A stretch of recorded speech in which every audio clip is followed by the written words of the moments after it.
All right, we are again revising India again.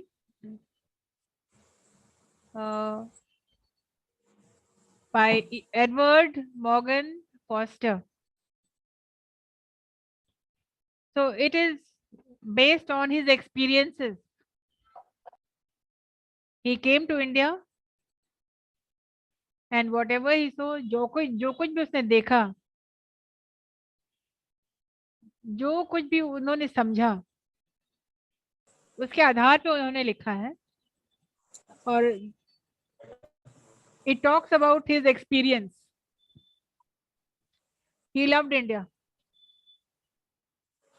First time he came. क्यों आए थे first time? बताया था ना क्यों आए थे? फर्स्ट टाइम वो अपने दोस्त से मिलने आए थे. Yes. What was the name of his friend?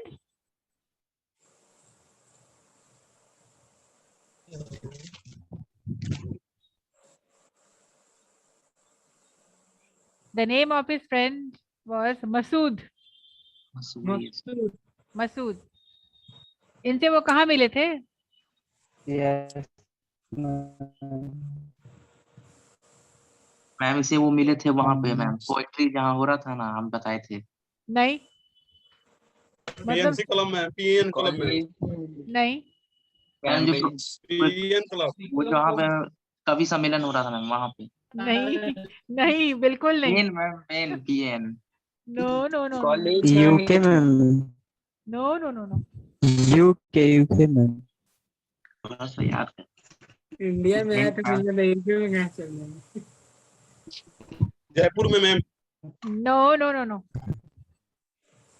अब जब पढ़ाई होती है तो इम्पोर्टेंस ऑफ नोट टेकिंग यही होता है. अगर आप लिख लिए होते, नोट्स बना लिए होते तो प्रॉब्लम नहीं होता. चलिए. यूनिवर्सिटी में. हाँ, चलिए अब रिवाइजिंग इट अगेन. ठीक है. कैम्ब्रिज में मैम, कैम्ब्रिज में. हाँ, सही है, सही है. 1910 में.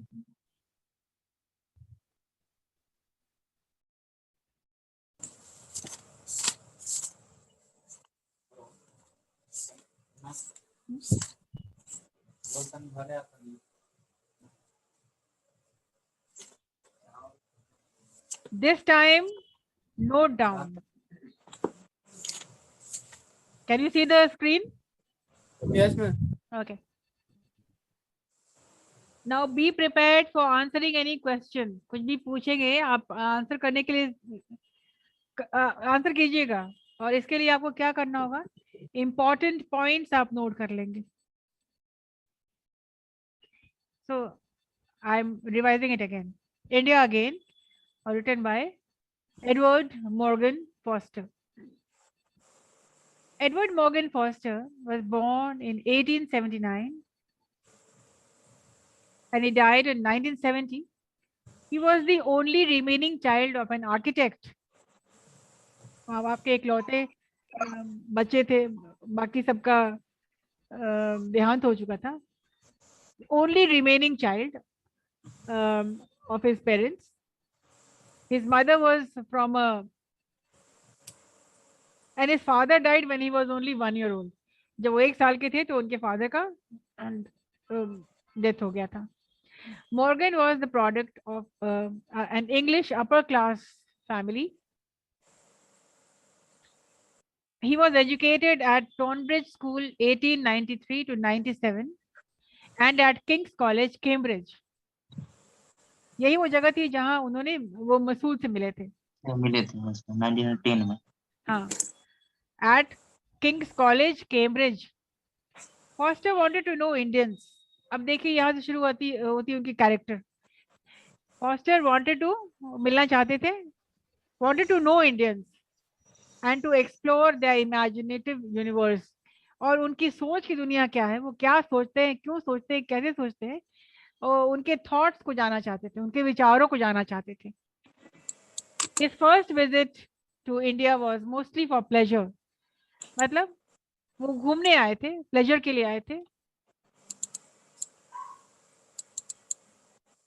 और ये कहाँ आए थे? अपने दोस्त के बुलावे पे आए थे.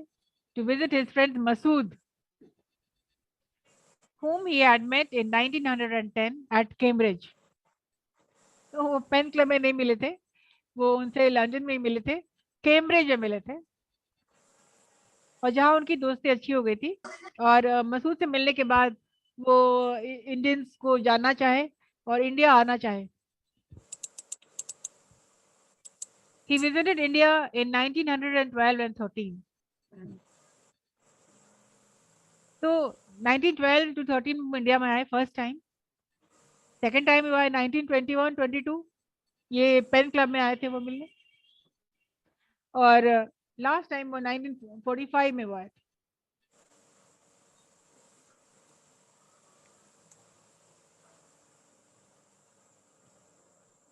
मैम पेन का एक फुल फॉर्म है, क्या वो सही है मैम? हाँ, पोएट, प्रोग्रेसिव। हाँ एक तो आप ये लिखा थे ना, दूसरा है क्या पोएट एसिस्ट एंड नॉवेलिस्ट, सही है?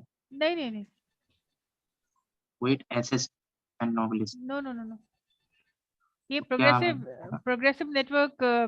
आप पेन क्लब को आप कुछ भी नेम दे सकते हैं, लिटरेरी क्लब दे सकते हैं। वो एक लिटरेरी क्लब था, एक राइटर्स क्लब था, जहाँ बुद्धिजीवी लोगों का, इंटेलेक्चुअल्स लोगों का की मुलाकात होती रहती थी। ठीक है, प्रोग्रेसिव नेटवर्क, हाँ, पी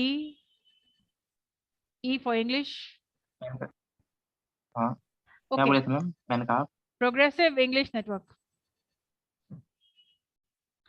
तो उन्होंने कुछ किताबें लिखी थी, कुछ नॉवेल्स लिखा था, जिसमें passage to India, Where Angels Fear to Tread, A Room with a View, and a collection of short stories था, वो भी उन्होंने लिखा था।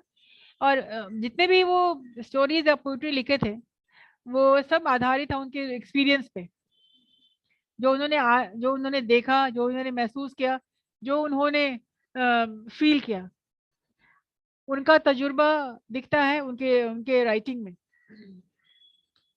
और ही pen 6 novels expressing his views on his experience। तो 6 नॉवेल्स उन्होंने लिखा, और इन 6 नॉवेल्स में उनका जो भी तजुर्बा हुआ उसके आधार पे उन्होंने ये वो लिखते थे। अब ये ऐसे आया द ऐसे सिलेबस, इंडिया अगेन। अब शीर्षक उन्होंने दिया इंडिया अगेन का। इसका मतलब ही है कि वो बार बार आना चाहते थे। कोई चीज़ आपको आप लाइक करते हैं तो बार बार आप करना चाहते हैं। कोई चीज़ आप पसंद आ गई आपको, कुछ कोई ऐसी चीज़ आपने टेस्ट किया, आपको अच्छा लगा, तो आप बार बार खाना चाहेंगे उसको। कोई ऐसी जगह जो आप बार बार जाना चाहेंगे, कोई ऐसा गाना जो आप सुनना चाहेंगे, कोई ऐसी कोई anything which you want to do again and again. तो मॉर्गन का था India, he wanted to visit India again and again. वो वापस लौट के आना चाहते थे बार बार, इसलिए कि वो कहते थे कि उन्हें इंडिया से लगाव हो गया था। तो ये जो जब जब वो यहाँ से लौटे 1945 में, जब इंडिया आकर के लौटे आखिरी बार, तब उन्होंने रेडियो से एक ब्रॉडकास्ट दिया था। और ये ब्रॉडकास्ट था यही जो अभी आप पढ़ रहे हैं, इंडिया अगेन। और ये वहीं से उनके ब्रॉडकास्ट से लिया गया है। ये कहाँ से ब्रॉडकास्ट हुआ था? ब्रिटिश ब्रॉडकास्टिंग कंपनी से, बीबीसी से, बीबीसी या British Broadcasting Corporation. yes yes yes। so he had come to attend pen conference at Jaipur. तो जयपुर में एक पेन कॉन्फ्रेंस था जहाँ पर फॉस्टर को इनवाइट किया गया था, और वहाँ ही आते रहे हैं। और राइटर्स कॉन्फ्रेंस था जहाँ के लोग बैठ के अपनी किताबों के बारे में, अपनी कहानियों के बारे में, और जो कुछ भी उन्होंने साहित्य पे लिखा है उसमें साहित्यिक चर्चा होती थी। तो लिटरेरी वर्क को लोग डिस्कस करते थे। अब सेकंड पैराग्राफ पे आ रहे हैं। फॉस्टर लव्ड इंडिया, मतलब फॉस्टर को इंडिया से लगाव एक हो गया था। And he had visited twice before, 2 बार पहले भी वो आ चुके थे। ये 1945 के पहले भी 1912-13 में भी वो आए थे, और इस बार जब वो आए थे in 1912 एंड 1921, 2 बार पहले वो आ चुके थे। अब ये थर्ड टाइम जो आए थे 1945 में, और ये कहाँ आए थे? एट द पेन क्लब, ये इन जयपुर। और वहाँ वो मिले थे, काफी लोगों से मिले, जो इंडियन इंटेलेक्चुअल्स, मतलब इंडियन जो साहित्यकार, जो साहित्य में रुचि रखने वाले लोगों से वो मिले थे। एंड वो सरप्राइज, जब 1945 में वो मिले थे, तो वो मिलके थोड़ा सा वो चौंके थे, वो सरप्राइज हुए थे, इसलिए कि वो देखे कि यहाँ तो मुद्दे पे कोई बात नहीं कर रहा, एजेंडा पे कोई बात नहीं कर रहा, और सारे के सारे लोग बात कर रहे हैं पॉलिटिक्स के बारे में। तो साहित्य पे बात नहीं हो रही थी, कोई चर्चा नहीं हो रही थी, कुछ आर्ट पे, कल्चर पे, सो ऐसा कुछ नहीं हो रहा था। पर सबके सारे के सारे लोग क्या बात कर रहे थे, वो पॉलिटिक्स के बारे में,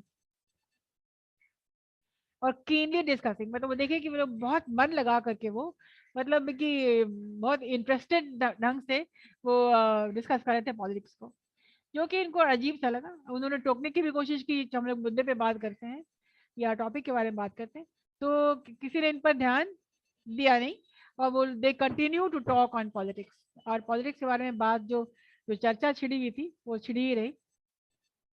मैम किनली विथ क्या होता है? KENLY। कीन मतलब होता है इंटरेस्टेड,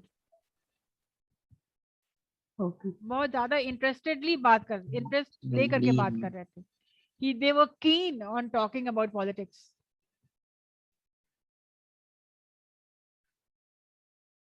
ठीक है, और देखिए it was not so earlier, पहले ऐसा नहीं था, पहले पॉलिटिक्स के बारे में बात नहीं होती थी, पहले साहित्य, आर्ट, कल्चर, ये सब बात होती, लेकिन अब वो बात नहीं हो रही थी, और ये थोड़ा सा ये सरप्राइज हुए। तो ये चेंज उन्होंने पहला चेंज देखा, जो ये इंडिया जब इंडिया में वो आए थे, 3 चेंजेस के बारे में बात करते हैं। वो 3 चेंजेस क्या थी जो उन्होंने देखा, एक्सपीरियंस किया जब वो इंडिया आए तो? पहला पहला चेंज तो ये था कि पर्दा सिस्टम हटा दिया गया था। नहीं, वो दूसरा था। दूसरा था कि वहाँ पर जो औरतें पर्दे के अंदर आती तो वो बाहर निकलना शुरू कर दी थी। हाँ, थोड़ा थोड़ा तुमको याद है। तो पहला था कि लोग डिस्कस कर रहे थे पॉलिटिक्स, और पेन क्लब जिसके लिए बना था उस पर कोई बात ही नहीं हो रही थी। और देखिए, और उस वक्त 1945 में पॉलिटिक्स बहुत ही एक गर्म टॉपिक था, एवरीबॉडी वाज डिस्कसिंग पॉलिटिक्स, तो पेन क्लब में भी लोग पॉलिटिक्स के बारे में ही डिस्कस कर रहे थे, और ये इनको लगा कि मैं इतनी दूर से आया हूँ और साहित्य की चर्चा नहीं कुछ हो रही है, तो मेरा आना तो बिल्कुल लग रहा है बेकार ही हो गया। तो ये थोड़ा सरप्राइज हो गए। पहला चेंज था, people were talking about politics at the pen club, number 1। तो फॉस्टर ने देखा कि बाहर से तो इंडिया वही है, वही गर्मी, वही लोग, वही भूखमरी, वही बच्चे वैसे ही गंदे दिख रहे हैं, लैंडस्केप वही है, वही फील्ड। तो बाहर से इंडिया वही दिख रहा था, लेकिन अंदर से लोगों की सोच बदल रही थी। लेकिन उन्होंने देखा जो इंडिया के इंडियंस की जो सोच बदल रही है, ये सही इंडिया नहीं है, सही इंडिया बाहरी इंडिया है जो कि बदला नहीं है, this is the real India. तो ये था इनका पहला change. The second ma'am change, ma'am हाँ, डाउन कीजिएगा थोड़ा। हम्म। मोनोटियस में क्या होता है? मोनोटनस मतलब होता है एक के बाद एक ही चीज का होना, जैसे एक दूसरे वाला? मोनोटोन, एक ही लकीर का फकीर, ऐसे ही वैसे ही लोग, वैसे ही उनकी बातें, बाहर की दुनिया वैसी ही है, पेन क्लब के बाहर दुनिया वैसी ही बिल्कुल पहले की तरह थी, वैसे ही गर्मी, वैसे ही फील्ड, वैसे ही बच्चे, वही वैसे ही लोग उनको देख के शक की नजर से देखते थे, डर्टी अच्छा, विंडोज, ट्रेन के भी जो गंदे कंपार्टमेंट्स, वो सब कुछ वैसा ही था, सब मोनोटनस था, सब जैसे का सिनिस्टर। सिनिस्टर भी। हाँ, हेलो, सिनिस्टर। क्या? Sinister SINISTR। सिनेस्टर बोल रहा हूँ। सिनिस्टर, सिनिस्टर का मतलब होता है कि वो लोग शक के निगाह से देखते थे, कि कुछ लगता था कि कोई गलत काम तो नहीं करेगा, इवल तो नहीं है, कहीं कुछ गड़बड़ तो नहीं होगा। Okay ma'am. डिस्टर्बिंग, फिर वो सब कुछ वैसे ही डिस्टर्बिंग लग रहा था। या डिस्टर्ब करना। हाँ, पॉवर्टी मतलब कि वैसे ही गरीबी। पॉवर्टी, गरीबी वैसे ही थी भूखमरी। इंडिया में, और तो लोगों ने देखा कि पेन क्लब के बाहर दुनिया सेम है, वो कुछ भी नहीं बदला जो पेन क्लब के बाहर है, लेकिन पेन क्लब के अंदर लोगों की सोच बदल रही थी। ये पहला चेंज। और देखा जो चेंज नहीं हो रहा है, जो पेन क्लब के बाहर जो दुनिया है, ये चेंजलेसनेस है वाकई में। दरअसल this is the real India. Now the second change. The second change था कि जब लोग औरतें पर्दे के बाहर निकल रही थी, और जब पहली बार वो आए थे तो देखा कि लोग औरतें बाहर निकलती नहीं थी। तो the second change which made him happy was the lifting of the पर्दा system. It was a sign of freedom of women. तो ये एक पहचान थी फ्रीडम की। पहले earlier he had noticed that women were hardly ever seen. वो लोग नजर ही नहीं आती थी, वो बाहर नहीं आती। और दूसरी बार भी जब आए थे तो औरतें बाहर नहीं निकलती थी। Even in his second visit, he only saw some who were educated. तो दूसरी बार जब आए थे वो, तो उन्होंने देखा कि कुछ औरतें बाहर निकलती हैं, और वे औरतें जो कि जो पढ़ी लिखी एजुकेटेड है। हाँ। But he was pleasantly surprise, लेकिन वो बहुत खुश हुए देख करके कि पेन क्लब में औरतें ज्यादा आती हैं, मेन से ज्यादा आने लगी थी, और सड़कों पर भी वो नजर आती थी।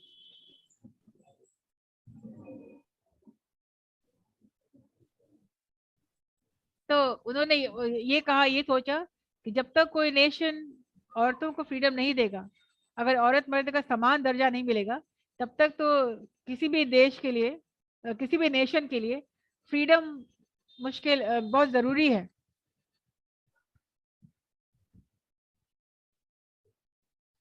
The third change.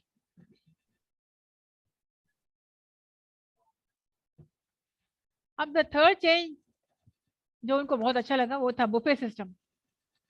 The third change that he saw was the buffet system. आपको पता है, सबको पता है बुफे सिस्टम क्या होती है? Yes ma'am. खाने वाला सिस्टम। हाँ, कि जहाँ पर आपको जो मर्जी आप खा सकते हैं और कोई आपको सर्व नहीं करेगा। पहले क्या होता था कि वो इनवाइटेड होते थे डिनर और लंच के लिए, तो वो बड़ी मुश्किल में पड़ जाते थे, इसलिए कि वो सब कुछ खाना पड़ता था उनको, जो भी थाली में परोस दिया गया। और छोड़ना बहुत बुरा मालूम, बहुत रूड लगता है कि कोई किसी के घर में गए हैं और उनका बनाया खाना आप छोड़ रहे हैं, तो बहुत तौहीनी मानी जाती थी। इसीलिए वो अच्छा लगे नहीं लगे उनको सब कुछ भी खाना पड़ता था, और बाद में उनके लिए बहुत पेनफुल हो जाता है। In his previous visit he had painful experience कि तबीयत खराब हो जाती होगी उनकी। तो in his previous visit he had painful experience whenever he was invited for dinners, but the buffet system was a relief. तो बहुत relieved हो गए कि चलो buffet system है, तो चलो अब मुझे कुछ आराम मिल जाएगा। तो ये तीन चेंजेस, इतना ही समझना है आपको। वो तीन चेंजेस क्या क्या थे, जिसको आपको अपने मन से कुछ कुछ जोड़ के हटा के समझ के लिखना है। कोशिश। फर्स्ट में तो बोल सकते हैं ना रियल इंडिया, दूसरा में हो गया पर्दा सिस्टम, और तीसरा में हो गया बफ system. Buffet buffet buffet system. Buffet नहीं होता है, ये फ्रेंच वर्ड है। तो फ्रेंच में लास्ट का जो टी साइलेंट होता है, buffet. Buffet. Yes ma'am. Buffet, Buffett नहीं बोलिएगा। फर्स्ट में क्या था? फिर तो कठपुतली डांस हो गया मैम।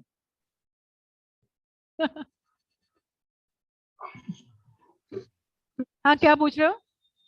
मैम फर्स्ट में क्या चेंज हुआ था? थोड़ा मिस्टेक हो गया। पहला चेंज क्या था? तो तुम कहाँ थे, कबड्डी खेल रहे थे क्या?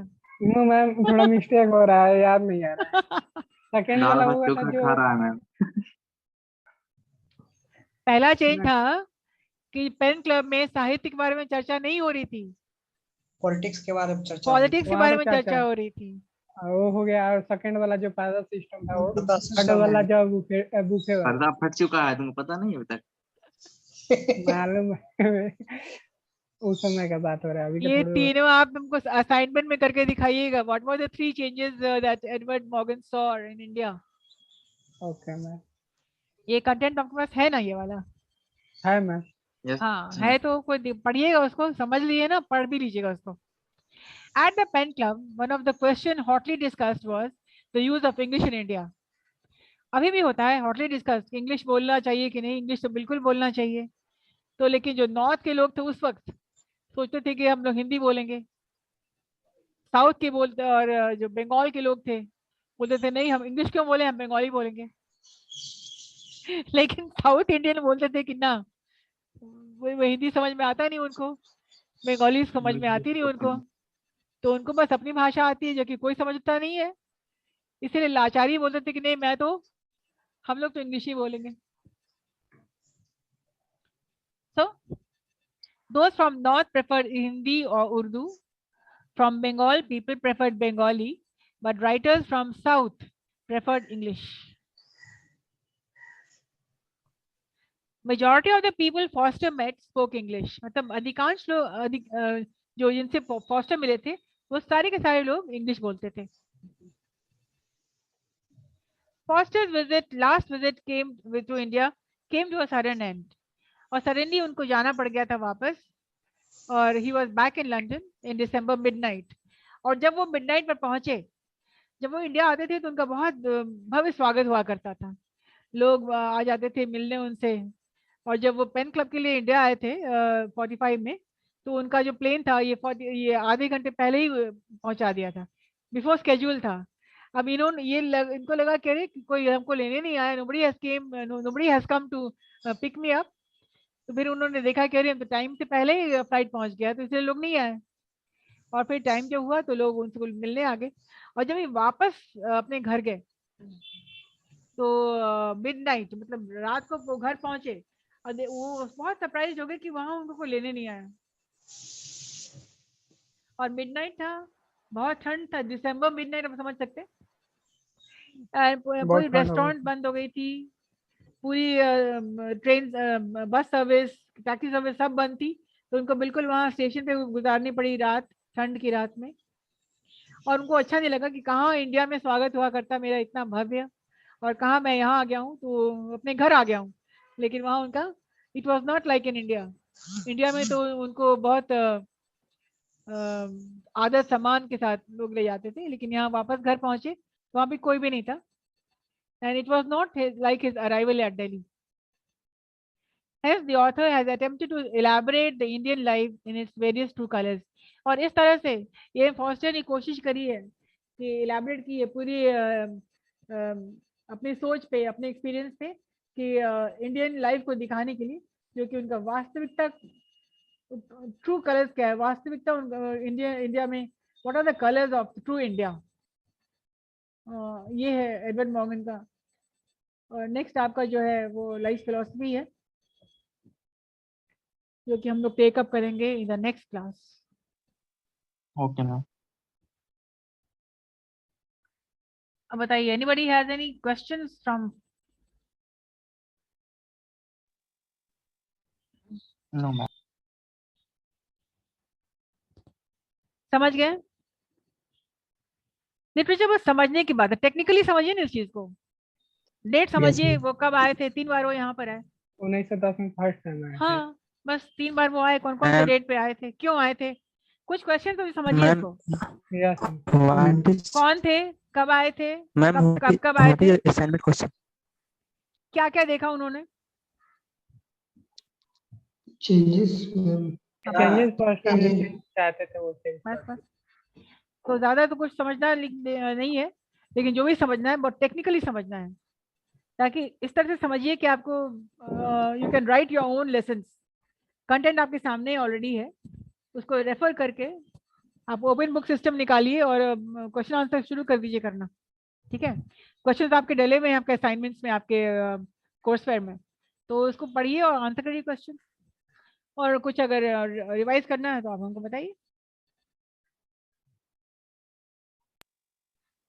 ऐसे हो जाएगा कंप्लीट तब करवा दीजिएगा। ठीक है, तो इसके बाद हम लोग लेंगे life philosophy by Jawaharlal Nehru. Okay. Okay yes ma'am इसका क्वेश्चन आंसर नहीं देखिएगा। हाँ बिल्कुल, क्वेश्चन बताइए हमको। किसी टॉपिक पे लेक्चर दे रही। Yes yes. एक मिनट में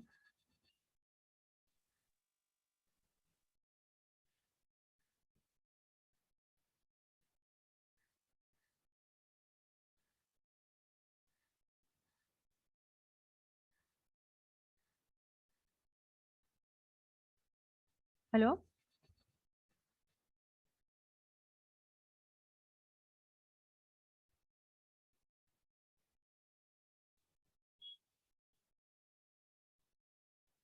ओके मैम, जो प्रॉब्लम होगा नेक्स्ट क्लास में पूछ लेंगे, ऐसे तो बनेगा, हाँ चलिए ठीक है जो बिल्कुल फंसेगा वो देख लेंगे। चलिए ठीक है ओके ओके।